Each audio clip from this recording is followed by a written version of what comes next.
zay ny amin'iny fa raha ny olona misy eo amin'ny Air Madagasikara kosa indray dia raha nafantarana azy dia niverina ny fampidinika tamin'ity andro androany ity tamin'ny 7 maraina tanoany ny mpiasa izay manao fitokonana eo anivon'izany kompania mpitaterana izany andaniny ankilany kosa ny mpitantana ao anatin'ny Air Madagasikara izay nisy lohan'ny DRH tena moa tsy nisy ny marimaritra ny raisana raha ny loharano vaovao azo atao anatin'izay fivirina izay.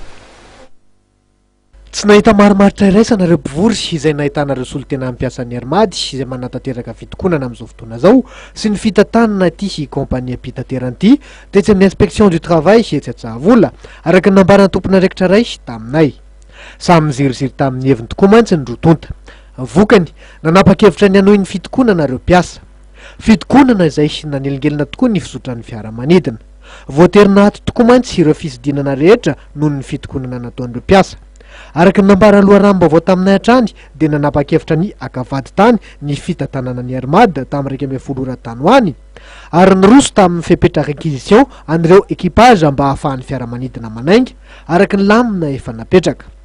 Nolazain'ireo mpitokana fa fepetra fanerena izany nataony fitantanana izany. Etsy an-dalana izany hoy izy ireo dia nilaza misolo vava ireo mpiasa mitokana fa ara-dalàna soamatsara ny fitokonana ataon'izy ireo satria nameno ny fepetra ilaina ary efa nakantoavin'ny ministeran'ny asa mihitsy aza.